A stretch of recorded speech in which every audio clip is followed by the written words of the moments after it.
We would like to thank you for tuning in to Cloverleaf Radio, pro wrestling radio show based out of Central Illinois. Tonight's guest is a man who has been seen in Illinois and in Michigan, Bloody Harker Dirge. The man will talk about many things, going from his career, also his training from exotic Adrian Street, and being managed by the Iron Sheik. Tune in and thank you for listening to Cloverleaf Radio. Thank you, everybody, for tuning in to Cloverleaf Radio, our second episode. I am James McLovin Falcon. Joining me over the phone today is Bloody Harker Dirge, put none more as a legend in Illinois and around Detroit and the areas around here, the Midwestern United States. And Harker, it's great having you on today. Bloody.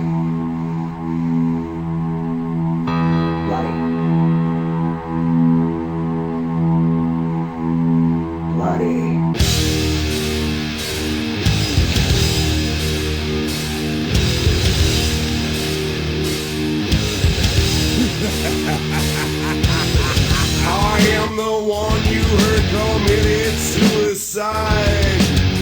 It was my destiny, a doorway to new life. They took my throne from me, left me in a John Doe's grave. But Lester's coming home and they're all gonna pay. This heart is cold. Hey, Falcon, it's my pleasure to be here. Legend, huh? Yeah, I consider you, I'm sure, I don't think very many people would argue with me. I consider you the greatest, if not the greatest wrestler in Illinois. And, like New Breed, I've told a lot of people over a lot of time when I was commentating on New Breed during your matches that I consider you the greatest New Breed wrestler that they have. But, you can say whatever you want because it's you, but I know a lot of people don't. I know a lot of people don't like to be called legends, but... Hey, I'll take what I can get. For years I was accused of being a legend in my own mind. Oh, that's nice. Hey, if people want to give me a little bit of respect, hey, I'll take what I can get. Yeah, whatever. If you have to be a legend in your own mind for a little bit, I've done that myself a few times, but it's a lot better when a lot of people think you're the legend versus making yourself the legend. I think everybody on the indies right now is a legend in their own mind, especially in Central Illinois. Yeah. Well, there's a lot of egos, but good thing about that is, like I said, I consider you a legend. A lot of wrestlers do. A lot of the fans do because you've worked for it. You've been in this business over 10 years. You've paid your dues. You've beat a lot of great wrestlers on the indie scene too. So, I think you deserve your dues. I've been fortunate. I've done a lot. It's been going on 13 years now. I started down in Florida, sunny Gulf Breeze, Florida. Didn't care about the sun and the surf and the sand, but I did like the tough and rough training that I went through. I did pay my dues, so I appreciate that the people are realizing that now. Yeah. Adrian Street was your trainer, correct? Yeah. Exotic Adrian Street, the most colorful wrestler ever known to man.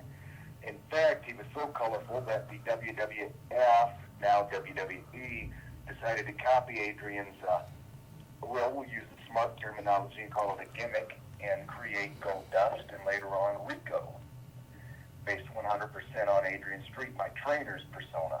Yeah, Adrian Street was a very good wrestler himself in his own mind. An absolute legend. He came from the United Kingdom. He's from Wales. He wrestled there from the age of 14. He started then. Wrestled in the UK, became a legend there, came over to the States, actually started in Canada with Stu Hart's Stampede Wrestling. He was 40 years old when he came over here to North America and made a name for himself from scratch. Did very well for himself, and he's still doing well down in Gulf Breeze, Florida. 67 years old now, cancer survivor. And if you were to look at a picture of him now, he looks like an absolute bodybuilder. The man's amazing. Yeah, it's good for 67 years old. Only other people around that age I can think of with good shape are people like Bruno Sammartino in phenomenal shape, and Hulk Hogan's not that old, but Hogan has some pretty good shape on him still for his age. Yeah, the only guys over 60 that I know of, Bruno, Adrian, and Mel Mascaris that are still getting it done. Yeah, Mascaris is another good one. He's an amazing wrestler. I've been on shows with him. Talk about another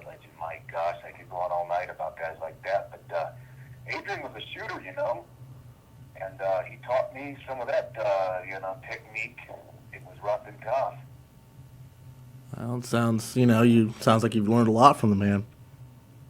I learned a lot, the concepts of wrestling, the technique of wrestling, how to do it for real, how to put on a show. And that you absolutely have done. So, who have I know a lot of men you've wrestled, like I mentioned earlier, you've wrestled some of the best in Illinois and Michigan. Who that you haven't fought against in a ring would you go against? Who would you like to go against? Oh gosh, who out there now would I like to wrestle against? That's a tough call. I think Sabu and I would have a good one. I've been on quite a few shows with Sabu. In fact, currently up in the Michigan area, I am the Big Time Wrestling Champion, the All World Wrestling League original Big Time Wrestling Champion, the belt held by WWE Hall of Famer, the Sheik, not to be confused with the Iron Sheik, the original Sheik. I hold the same belt that he held for years and years.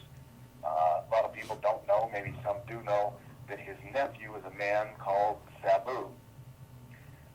Sabu now is without a contract with the WWE, and that frees him up for some independent bookings. He and I may in the future end up on the opposite sides of the ring, or we may end up in a tag team. Time will tell. I'd like to wrestle Sabu someday. Yeah, you guys, I think that'd be a good match. You guys kind of have the same kind of style.